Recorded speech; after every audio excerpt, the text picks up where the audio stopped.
Hi mates, this is Régis the Recruiter, and in today's video I'm going to give you some advice to succeed your apprenticeship interview. We are going to see 5 points. The first point will be a reminder about the basics at the beginning of an interview. The second point, how to present yourself. Third point, things to do well. Fourth, the mistakes you shouldn't make. And the fifth will be a template for your presentation. Before starting, please don't forget to subscribe to this channel, to put a blue thumb, and to share with all your friends and family. So let's get down to business with the first point. So a reminder about the basics at the beginning of an interview. So first of all, you have to keep in mind that the first impression doesn't start at the beginning of the interview, okay?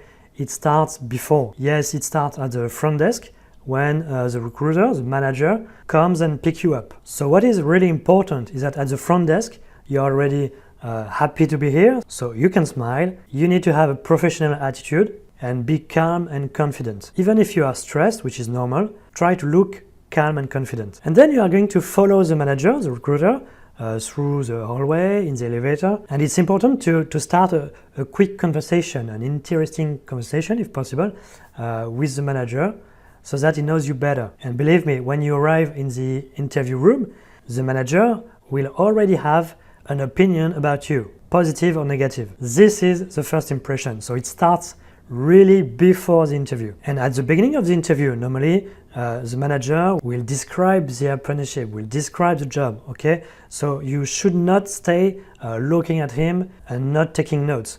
Please have a pen, a piece of paper, and as soon as the person starts describing the job, you start taking notes. It's important because it will show that you are professional, that you are serious and motivated. The second point, how to present yourself. So I could give you the template for your presentation right now, but no, I will give it to you at the end of the video. Why would you tell me? Well, it's just that the things you're gonna say are very important for sure, but the way you're gonna say them are much more important. So this is called the non-verbal communication. So the most important will be the way you look people in the eyes, the smile, your gesture, your body posture. All those things count for more than 90% of the impression you're giving. And whereas your message counts just for at least 5%. So the good news is there is a very easy way to improve your nonverbal communication. It's just by filming yourself, okay? As soon as you will look at the video, you will see what is okay, what is going wrong, what you should improve, and you will be able to improve it very quickly, trust me. The third point, things to do well, asking questions. This is very basic. You need to ask some questions during a job interview. As I always say, if there is no question, there is no motivation. Think about a recruiter or manager who has just seen a very good candidate, but the candidate didn't ask any question, okay? And at the end of the interview, the recruiter asks, do you have any questions? And the candidate says no. It's strange, isn't it? So, first advice, ask some questions. And if I were you, I would ask some questions as soon as possible during the job interview, okay? When the recruiter describes the job interview, explains what you will have to do, you need to ask some questions to be sure that this job is going to interest you, but also to show at the beginning of the interview that you are really interested. If you ask some questions, it means that you have thought about the job, you are interested, and you want to know more. Second point is trying to guess the recruiter questions. Trust me, the questions are pretty much every time the same, so you can prepare them in advance. But of course, during your interview, the recruiter, the manager, must not realize that you prepared them and you answer like a recitation. So you can ask your family, your friends to read your resume and to ask you all the questions they want just by reading your resume. The third point of things to do well is conclude the interview. Most candidates at the end of the interview, they are just asked, do you have any questions? If they have some questions, they ask, of course. And then, do you have any questions left? No? Okay, and the interview is over. And it's when everyone is about to stand up that you say that this conclusion. And this conclusion can be done in 3 points. First point, what you understood about the apprenticeship. Then, what are your qualities? And third point, why you are motivated. Very important for this conclusion to be efficient.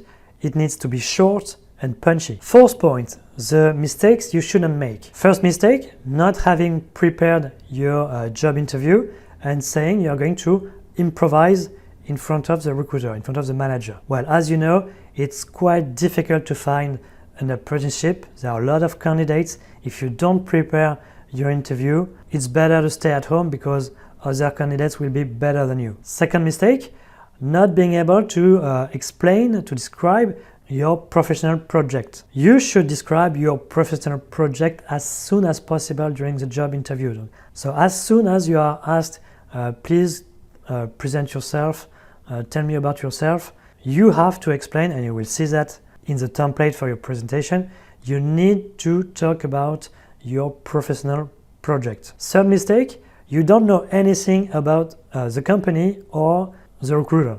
You don't have any info. So as you probably know, you need to inquire about the company. You need to find some information on LinkedIn, for example, about the person you are meeting for the job interview. The more information you have, the better you will be. So about the company, you can check on the key figures.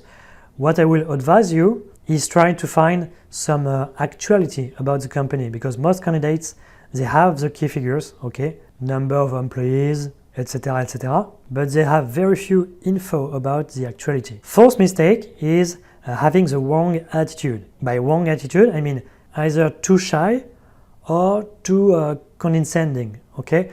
As you probably know, you will be part of a team. Okay? You won't work on your own, okay? You will be part of a team. So the manager, the recruiter, they need to find someone that can be part of a team. And if you are too shy or too arrogant or too condescending, that won't work. So now the 5 points, okay? The template for your presentation. First, you can thank the recruiter for receiving you for this job interview.